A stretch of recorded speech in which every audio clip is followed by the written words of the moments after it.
All right, let's talk the Xfinity series at Cota. Our truck series preview is up. So the Xfinity series and the truck series both race on Saturday. It's a doubleheader, and practice and qualifying for those series are both on Friday. So we're going to learn a lot on Friday that's going to help us build our lines and kind of figure out where our final interest levels are for Saturday. But wanted to at least get this preview video out there before that takes place, just to give you our thought process of, kind of what we're looking at, how we're kind of approaching this weekend. So if you haven't listened to the truck series video, a lot of this is going to be somewhat similar, but we're at a road course this weekend.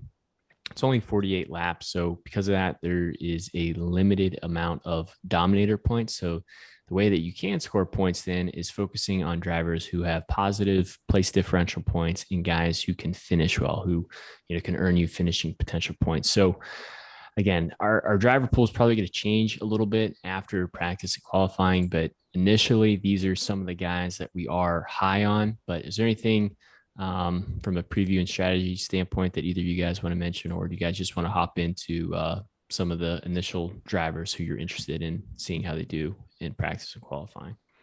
Man, I'd love to just hop in. I think this Xfinity slate is stacked. I think there is so many different ways that we could go about this slate. I think AJ Allmendinger is a favorite to win the race. He's so good at road courses. And if he starts, again, it's similar to the truck race where we said, Kyle Busch was 1,300. That's too much to pay if he's starting on the pole. There's just no, place differential points to be gained there. And with only a limited amount of laps to go around, we're really looking to maximize the amount of points that we can score in our lines here this week. So there's a whole bunch of drivers that I really like this week. And then I'd really like to highlight the 7K range. Austin Hill, Sam Mayer, Josh Berry. If any of those drivers have a significant amount of place differential, I think those are really the must plays. I'm really excited about this slate because even if you move down into the 6K range, I think some guys like Burton and Sieg at 6,100, 6,200, you will not see them that cheap again. But it's because we have so many road course ringers in here. We've got Bubba and Custer racing out of the Cup Series that are up there, priced a little higher, and that's really what's moving those price points down on a lot of these other regular Xfinity drivers. I think it's going to be a really fun weekend, and I think depending on which drivers start further back, that's really going to dictate how you pick your drivers and what your line looks like. Yeah, I agree with you there, Coop. I think Dinger, the road course ringer, is always favorite when we come to these places. Obvious reasons. Depending on where he starts, I think he's almost a must play. Probably in cash is going to be a must play no matter what. Obviously, you got Ty here. He is a factor every week. Seems to run good on any style track we go to. So same thing depending on his place. But then I'll touch on Bubba. I know we don't got him highlighted here. Not actually the best road course racer, but we've seen him last year and just recently in general. He's been putting a lot of effort into his road course racing, trying to improve to help him out since we run so many road courses now. He is running that JGR equipment, so he's in good equipment. Is a Cup driver, so his skill level's there. He's been making an effort, so it's something that probably going to come in pretty low owned for that reason, unless his ownership was driven up just because he's a Cup driver, which I don't necessarily foresee with some of these other guys we got here. So he's someone, if you're running multiple lines, might be able to sneak in, and depending on where he starts, it's getting pretty cheap, pretty low ownership. And, there's obviously a risk that comes with that, but there's someone to mention. And then, like Coop said, I think these JRM cars starting, with Mayer and Barry there coming in really cheap. That's stupid cheap for that equipment. Obviously, they're not necessarily the greatest road course drivers, but we see equipment matter a lot in some of these lower series. So there's someone just to keep an eye on depending on where they start. You get them really cheap and really shove in some of these other studs. Andrew, I'm going to put you on the hot spot here. Out of the JRM cars, you got Allgaier there, you got Gragson there, and then you got Bubba you got Paludo. Allgaier, Gragson, and Paludo. How interested are you in Paludo if he starts further back than those other two, since he is really only shown on the road course races.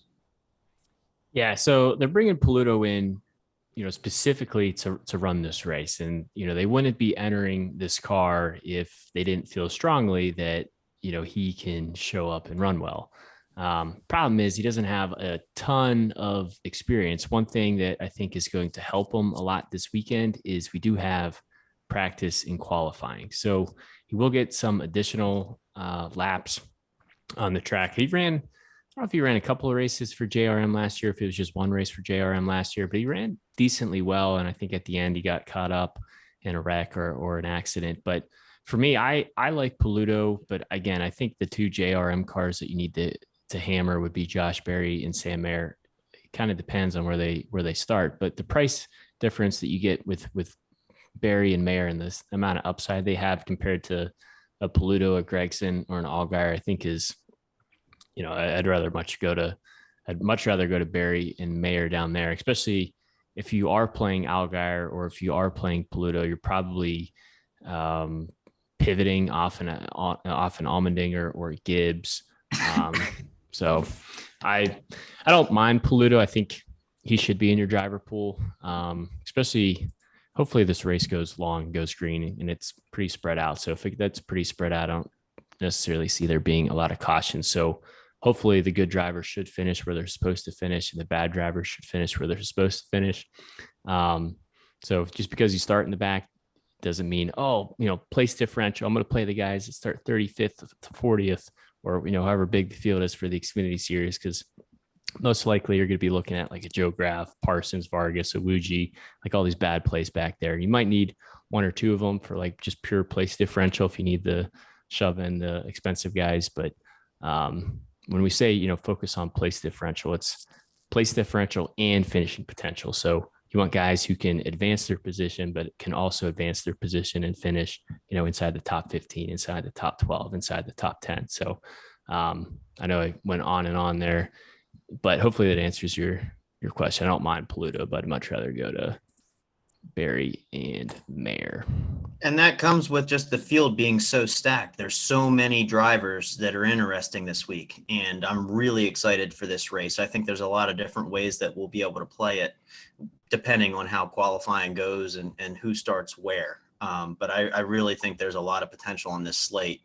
And I think there's going to be a lot of different lines depending on how everything shakes out. So I'm really excited for this one. Anything else to add, Kev? No, I think we nailed it. Yeah. All right. Well, we'll have our final picks video out after qualifying, but that is the initial preview. And our spreadsheet will be over on Twitter, and like and subscribe.